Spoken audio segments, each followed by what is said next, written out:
We're diving into a really pressing issue today. The urgent need for safe and affordable housing for Indigenous peoples across Canada.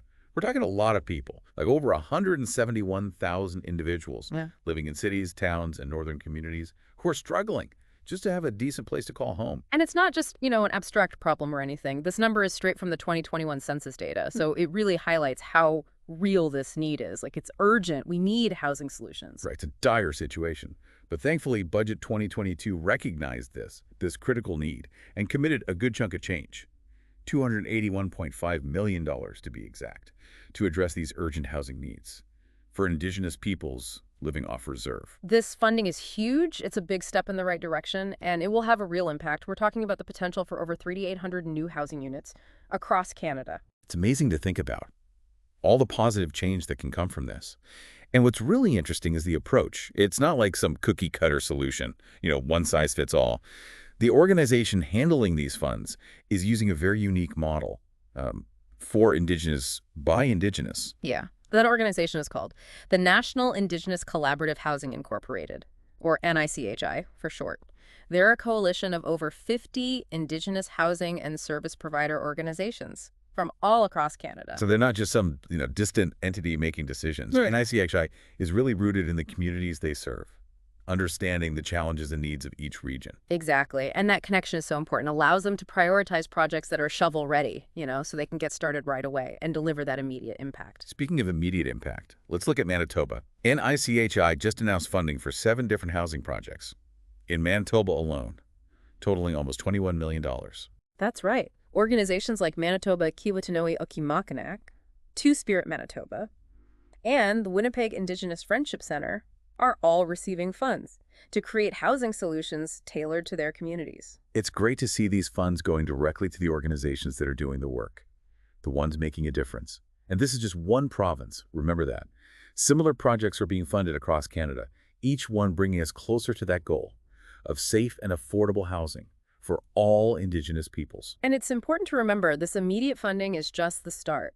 It's tackling those urgent needs, but there's also a much bigger long-term strategy being developed to tackle this crisis on a larger scale. That's right. Budget 2023 committed another $4 billion for a long-term urban, rural, and northern Indigenous housing strategy, which shows a real commitment from the government to address this problem properly. And it's not just about spending money. This long-term strategy is being co-developed with CMHC, the Canada Mortgage and Housing Corporation, and in direct collaboration with Indigenous communities themselves. So Indigenous voices are being heard, and their perspectives are being valued, as they should be. In shaping the future of their own housing solutions, that's a crucial step towards self-determination and ensuring that the solutions actually meet the needs of the people they're meant to serve. Absolutely. But before we get into the long-term stuff, let's take a step back and look at the bigger picture of this housing crisis. We know how many people need housing, but what does that actually mean? What are the challenges they're facing? That's a great point.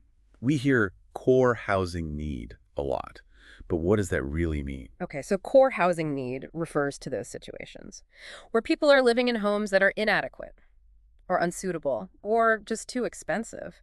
It means families have to make impossible choices, paying rent or buying food, keeping a roof over their heads, or paying for health care. It's just heartbreaking to think about families having to make those choices. Yeah. And the sad truth is, Indigenous peoples experience this core housing need at a much higher rate compared to non-Indigenous people. It's a systemic problem with deep roots, and it needs a multifaceted approach to create lasting change. It's clear that providing safe and affordable housing is more than just about buildings.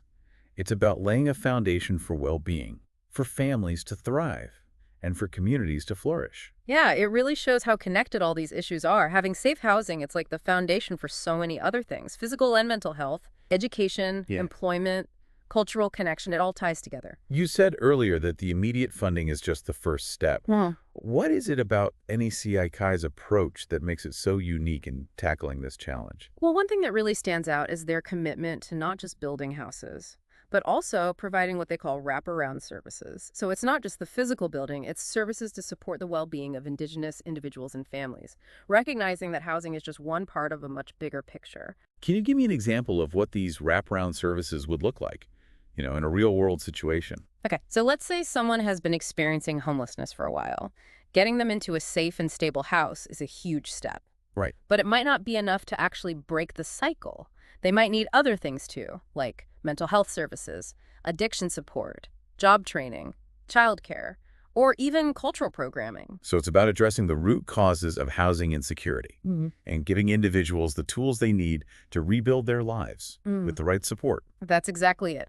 NICHI recognizes that Indigenous peoples face unique challenges, a lot of times stemming from generations of systemic discrimination and trauma.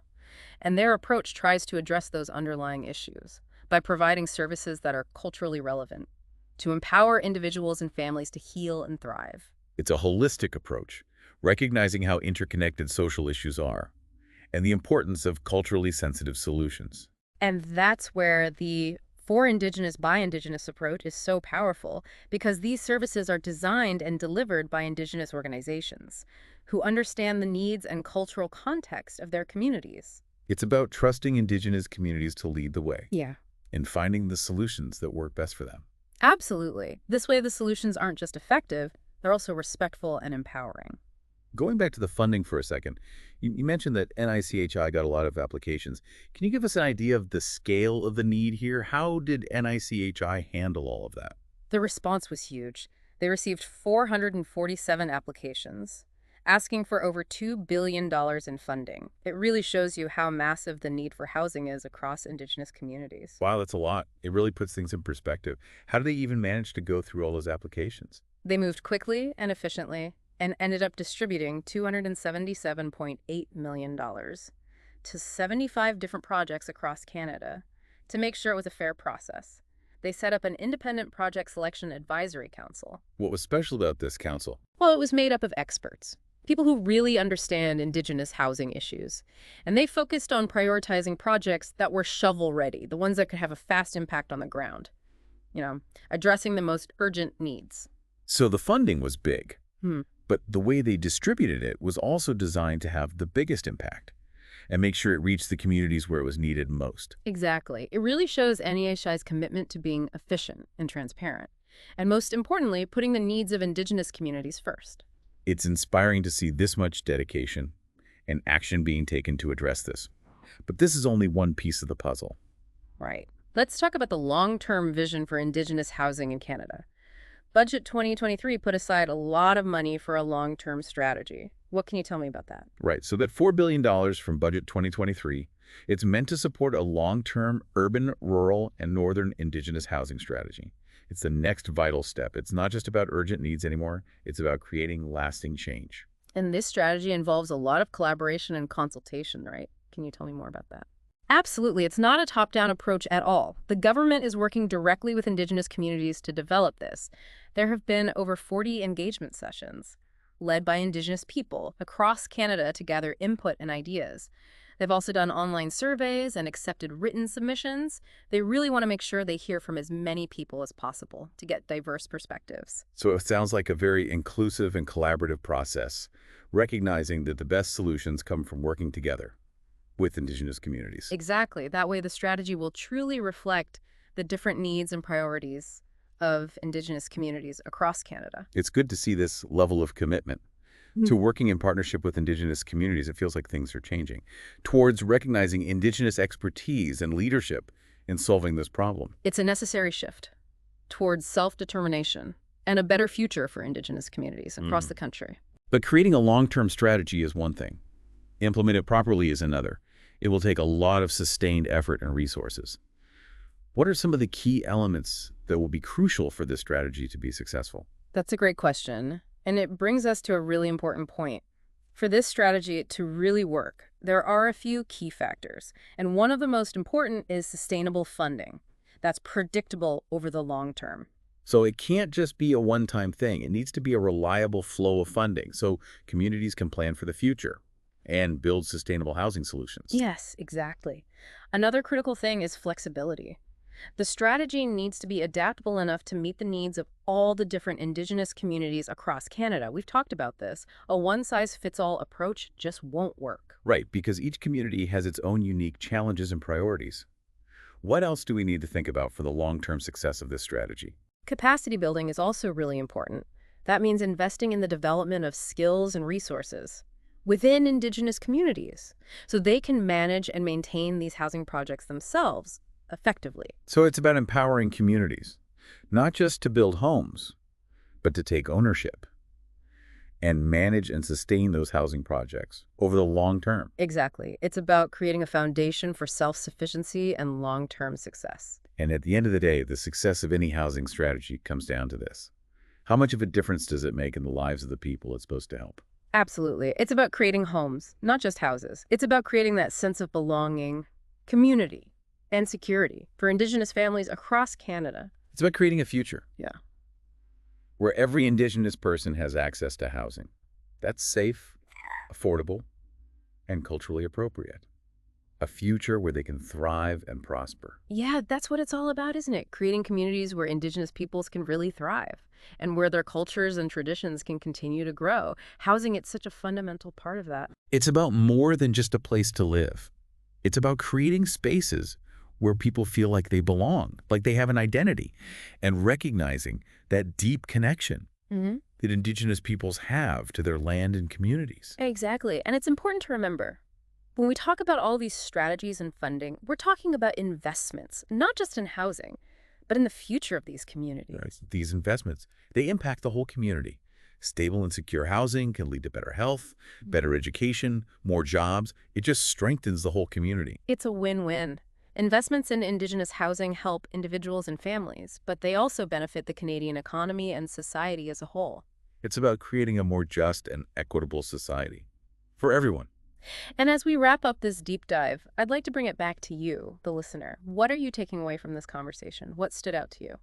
For me, it's the power of that for Indigenous by Indigenous approach, recognizing the expertise and leadership within Indigenous communities and giving them the power to create their own solutions that really work for their people. It's a really powerful model, and it could be applied to other areas too, other social issues. But beyond just understanding the approach, I hope this deep dive has given you a sense of urgency. The housing crisis facing Indigenous peoples is real, and it needs our attention now. It's not enough to just understand the problem.